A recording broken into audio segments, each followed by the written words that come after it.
എല്ലാവർക്കും പുതിയൊരു വീഡിയോയിലേക്ക് സ്വാഗതം.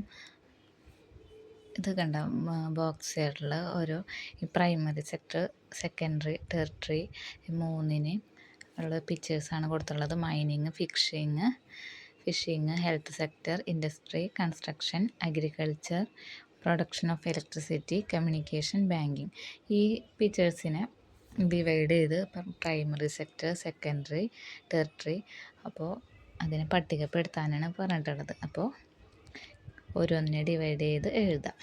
അതിൻ്റെ ആൻസർ നമുക്ക് നോക്കാം. പ്രാഥമിക മേഖല, പ്രൈമറി സെക്ടർ എന്ന് പറഞ്ഞാൽ പ്രാഥമിക മേഖല. മൈനിങ്, ഫിഷിങ്, അഗ്രികൾച്ചറാണ് അതിൽ വരുന്നത്. ഇതിൻ്റെ അടുത്തത് സെക്കൻഡറി, അതിൽ വരുന്നത് industry, construction, production of agriculture.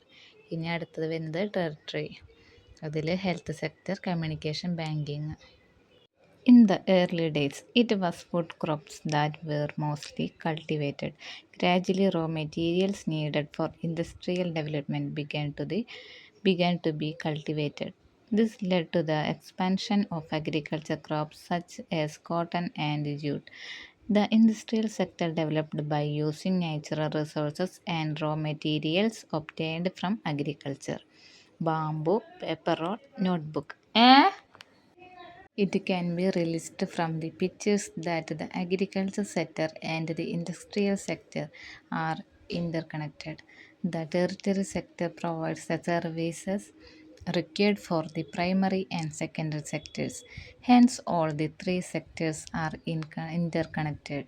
Production becomes possible as a result of economic activities that take place in all the three sectors. അപ്പോൾ എന്താ, ഈ റബ്ബറിൻ്റെ പാല്, റബ്ബർ ഷീറ്റ്, ടയർ, ഇതാണ് കൊടുത്തുള്ളത് ചിത്രം. അപ്പോൾ കാർഷിക മേഖലയെയും വ്യവസായ മേഖലയും പരസ്പരം ബന്ധപ്പെട്ടിരിക്കുന്നു. അതുപോലെ പ്രാഥമിക, ദ്വിതീയ മേഖലകൾക്ക് ആവശ്യമായ സേവനങ്ങൾ ചെയ്യുന്ന തൃതീയ മേഖല ആയതിനാൽ ഈ മൂന്ന് മേഖലകളും പരസ്പരം കണക്ട് ചെയ്തിരിക്കുന്നു. മൂന്ന് മേഖലകളിലും നടക്കുന്ന സാമ്പത്തിക പ്രവർത്തനങ്ങളുടെ ഫലമായാണ് പ്രൊഡക്ഷൻ സാധ്യമാകുന്നത്. Production and factors of production. Production is the process of making goods and services needed for people. Production happens as a result of the action of several factors. The various elements that help the production are called factors of production. These are land, labor, capital, and organization. അടുത്ത് നോക്കിയാൽ land, water, air, sunlight, soil, mind, minerals and so on are referred to as land in production process. The natural resources from the earth's surface, atmosphere and interior are used for production. എന്താ, ഭൂമിയുമായിട്ട് ബന്ധപ്പെട്ടിരിക്കുന്ന water, air, sunlight, soil. ജനങ്ങൾക്ക് ആവശ്യമായ സാധനങ്ങളും സേവനങ്ങളും നിർമ്മിക്കുന്ന പ്രക്രിയയാണ് ഉൽപ്പാദനം.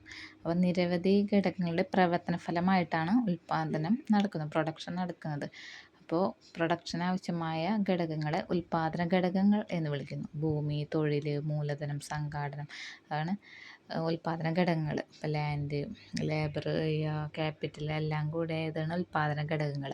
ഇനി ഭൂമി, ജലം, വായു, സൂര്യപ്രകാശം, സോയിൽ, ഖനനം ചെയ്ത ധാതുക്കൾ തുടങ്ങിയവയാണ് ഉൽപ്പാദന പ്രക്രിയ ഭൂമി എന്നതുകൊണ്ട് അർത്ഥമാക്കുന്നത്. പിന്നെ ഭൂമിയുടെ ഉപരിതലം, ഭൗമാന്തരീക്ഷം, ഭൂമിയുടെ അന്തർഭാഗം എന്നിവിടങ്ങളിലെ പ്രകൃതി വിഭവങ്ങളാണ് ഉൽപ്പാദനത്തിനായിട്ട് ഉപയോഗപ്പെടുത്തുന്നത്. ഫോട്ടോസിൽ കണ്ട കൽക്കരി, ജലം, പാറ, മണ്ണ്, വനവിഭവം, കാറ്റ് തുടങ്ങിയവ. ഇവിടെ റിസോഴ്സിൻ്റെ പ്രൊഡക്ഷന് വേണ്ടിയുള്ളത് എഴുതാ. പെട്രോളിയം, മെറ്റൽസ് തന്നിട്ടുണ്ട്. പിന്നെ എഴുതാ animals, sunlight, air, fossil fuels. Uses physical and intellectual ലേബറിൻ്റെ അവിടെ ആൻസർ തന്നിട്ടുണ്ട്. ദ ലേബറിന്. The reward of capital in production പ്രോസസ്സിൻ്റെ അവിടെ പ്രോഫിറ്റ്, ഇൻട്രസ്റ്റ് എഴുതാം. The factor of production that provides the necessary physical infrastructure for production, അവിടെ എഴുതാം. Capital എഴുതാം. പിന്നെ third one, a person who takes the leadership in implementing a new business idea, അവിടെ എഴുതാം. ഓർഗനൈസറിന് എഴുതാം. ലാസ്റ്റ് ലാൻഡ് ലാൻഡും കൂടെ എഴുതാൻ.